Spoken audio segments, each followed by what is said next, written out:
जय हिंद जय भारत। तो साथियों आ गई है एक और न्यू वैकेंसी जो कि आपके साथ शेयर करने वाला हूं। बिल्कुल आसानी से समझाऊंगा, औरों की तरह नहीं है कि आधे बता दिए आधे नहीं बताए, आप कुछ समझ में आ रहा है कुछ नहीं आ रहा है, ऐसा नहीं करूंगा। पहले आप वीडियो को पूरा देखो और आपको बिल्कुल अच्छे से समझ में आता है ना, दिमाग में अच्छे से घुसता है कि हाँ बिल्कुल अच्छे से समझ में आ गया, मैं कर सकता हूं, हर चीज समझ में आ गई है, तभी वीडियो को लाइक करना। इससे पहले लाइक मत करना, मुझे पसंद नहीं है, ठीक है। और चैनल को सब्सक्राइब भी करना, क्योंकि जितनी भी ऑल इंडिया में भर्तियां आती है ना, नोटिफिकेशन आता है, वो आपके साथ शेयर कर देता हूं मैं, ठीक है। तो फटाफट से चलते हैं दोस्तों।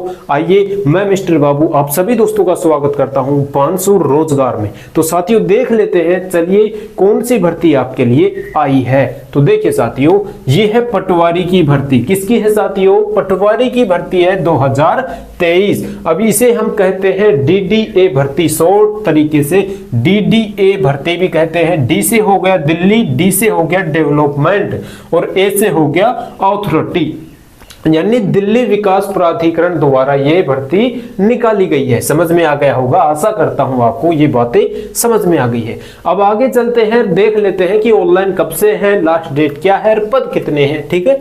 चलिए, ये जो फॉर्म है ये ऑनलाइन होंगे, ठीक है। और आवेदन शुरू कब से होंगे साथियों? तो आवेदन शुरू 3 जून से होंगे। कब होंगे साथियों? 3 जून से होंगे। और कब तक भरे जाएंगे? लास्ट डेट क्या है इसकी? 2 जुलाई है। आराम से आपके पास बहुत वक्त है, आप आराम से इस फॉर्म को अप्लाई कर सकते हो, ठीक है। चलिए अब बात हम ये कर लेते हैं कि इसमें पद कितने हैं साथियों। तो पद इसमें 687 है। कितने हैं? 687 पद है। ये जो पद हैं 687, ये सभी अलग अलग बट रहे हैं। देखिए दोस्तों, ये जो 9 पोस्ट है, इन 9 पोस्टों में अलग अलग पद हैं, ठीक है।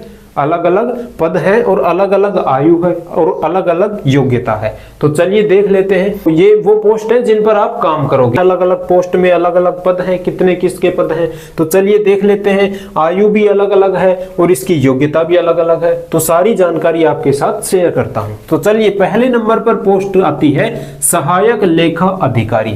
अगर आप इस कार्य में लग जाते हो तो इसमें कितने पद हैं, ठीक है। तो इसमें 51 पद हैं साथियों। कितने पद हैं? 51 पद हैं। और ये जो पहली पोस्ट है सहायक लेखा अधिकारी, इसकी एज कितनी है, इसकी आयु कितनी है, यानी कि आप कितने आयु के होगे तब इसमें लग सकते हो। तो देखिए साथियों, इसमें 30 वर्ष से ज्यादा के आप नहीं लग सकते हो।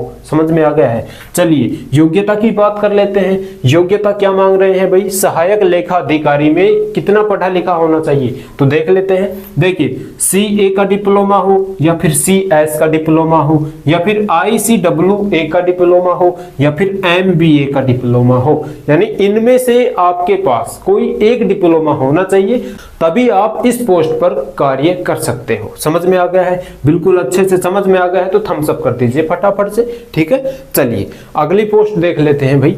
देखिए, सहायक अनुभाग अधिकारी। सहायक अनुभाग अधिकारी, अब इस पोस्ट में दोस्तों कितने पद हैं?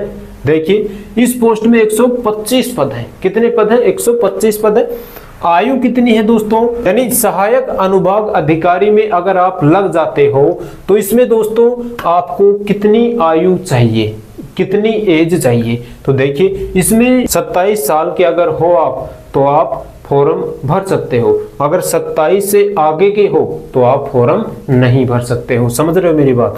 अब इसमें योग्यता भी देख लेते हैं। सहायक अनुभाग अधिकारी में क्या योग्यता है, कितना पढ़ा लिखा होना चाहिए तब हमें वो पोस्ट मिलेगी, देख लेते हैं। देखिए, ग्रेजुएट होना चाहिए साथियों, या तो फिर आप BA से हो या फिर BSc से हो, किसी एक से ग्रेजुएट होना जरूरी है, तभी आपको वो पोस्ट, वो पद मिलेगा, ठीक है। समझ में आ गया है? चलिए आगे बात करते हैं तीसरे पोस्ट की। देखिए, वास्तु सहायक, ये है वास्तु सहायक की पोस्ट। अब इसमें कितने पद है साथियों? कितनी पोस्ट है इसमें? खाली 9 पोस्ट है, 9 पद खाली है इसमें, ठीक है। चलिए, आयु कितनी मांग रहे हैं इसमें? इसमें आयु 30 वर्ष मांग रहे हैं। अगर 30 साल से ऊपर के हो तो आप इसके लायक नहीं हो। समझ रहे हो? अब चलिए, इसकी जो योग्यता है, यानी वास्तु सहायक में कितना पढ़ा लिखा मांग रहे हैं, ये भी देख लेते हैं। योग्यता देखते हैं। तो देखिए, वास्तुकला डिग्री होनी चाहिए, बस आपके पास क्या होनी चाहिए? वास्तुकला की डिग्री होनी चाहिए, तभी आप उसमें लग सकते हो, तभी आपको वो पोस्ट मिल सकती है। चलिए अगली देख लेते हैं, चौथी पोस्ट यानी विधि सहायक। विधि सहायक की पोस्ट है। अब इसमें कितने पद खाली है भाई? इसमें 15 ही पद खाली है। कितने हैं? 15 पद खाली है इसमें, ठीक है। अब इसमें आयु कितनी मांग रहे हैं? विधि सहायक पोस्ट है, इसमें आप कार्य करोगे तो इसमें आयु कितनी मांग रहे हैं? तो इसमें 30 वर्ष से ज्यादा नहीं मांग रहे हैं। अगर आप 30 वर्ष से ज्यादा के हो तो आप इसके लायक बिल्कुल नहीं हो, समझ रहे हो। चलिए विधि सहायक की योग्यता देख लेते हैं, यानी अगर विधि सहायक में लग रहे हो तो आपको कितना पढ़ा लिखा होना चाहिए, चलिए देख लेते हैं साथियों। तो इसमें दोस्तों LLB डिग्री होनी चाहिए आपके पास। क्या होनी चाहिए? LLB की डिग्री होनी चाहिए, जो कि वकीलों की डिग्री होती है, वो डिग्री आपके पास होनी चाहिए, तभी आप विधि सहायक में लग सकते हो। चलिए अगली पोस्ट देखते हैं दोस्तों, नायब तहसीलदार। नायब तहसीलदार की पोस्ट आती है। अब इसमें पद कितने हैं दोस्तों खाली? अब इसमें 4 ही पद खाली हैं। कितने हैं? 4 ही पद खाली हैं, यानी कि इसमें 4 ही पद हैं मात्र। नायब तहसीलदार में 4 ही है। अब इसमें उम्र कितनी मांग रहे हैं? नायब तहसीलदार में उम्र कितनी मांग रहे हैं? तो 30 साल से ज्यादा का नहीं चलेगा। 30 साल से लास्ट उम्र है इसकी 30 के आगे 31 के भी हो ना तो आप इसके लायक नहीं हो। चलिए इसकी योग्यता भी देख लेते हैं। नायब तहसीलदार को कितना पढ़ा लिखा होना चाहिए देख लेते हैं। ग्रेजुएट होना चाहिए। क्या होना चाहिए? ग्रेजुएट होना चाहिए, या फिर BA से हो या फिर BSc से हो। ग्रेजुएट कोई एक से होना चाहिए, तभी आप उसके लायक हो, तभी आपको वो पोस्ट मिलेगी। चलिए अगली बात देखते हैं।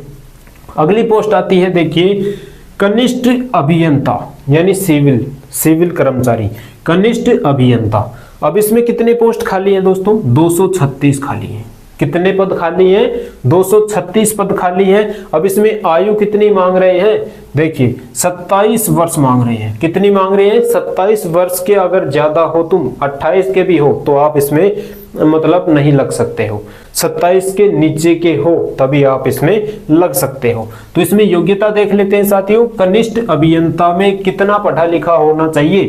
तो इसमें पढ़ा लिखा कितना होना चाहिए? इंजीनियरिंग डिप्लोमा होना चाहिए आपके पास। बस इंजीनियरिंग का डिप्लोमा है तो आप कनिष्ठ अभियंता में लग सकते हो। चलिए 7वां देखते हैं। 7वीं पोस्ट क्या है? सर्वेक्षक अधिकारी। क्या है? सर्वेक्षक अधिकारी। इसमें कितनी पोस्ट खाली है साथियों? 13 पोस्ट है इसमें बस सर्वेक्षक अधिकारी में। और आयु कितनी मांग रहे हैं सर्वेक्षक अधिकारी में? 25 आयु मांग रहे हैं, 25 वर्ष की। अगर 25 से ज्यादा के हो तो आप इसमें नहीं भर सकते हो, ठीक है।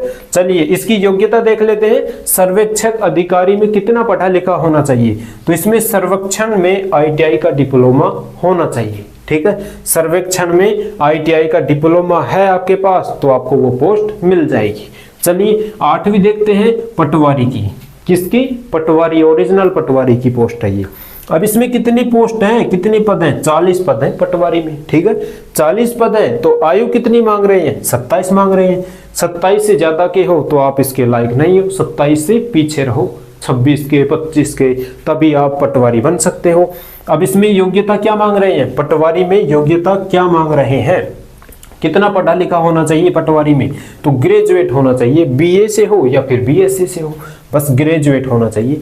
चलिए आगे देख लेते हैं। 9वीं पोस्ट क्या है? कनिष्ठ सचिवालय सहायक, ठीक है। अब इसमें कितने पद खाली हैं साथियों? 194 पद खाली है इसमें। अब इसमें आयु कितनी मांग रहे हैं? 27 वर्ष, यानी 27 के अगर ज्यादा हो, 27 वर्ष से अगर आप ज्यादा हो तो आप इसके लायक नहीं हो, 27 से नीचे ही होने चाहिए, ठीक है। चलिए अब इसमें देख लेते हैं कितना पढ़ा लिखा होना चाहिए। कनिष्ठ सचिवालय सहायक में कितना पढ़ा लिखा होना चाहिए? योग्यता देखते हैं इसकी।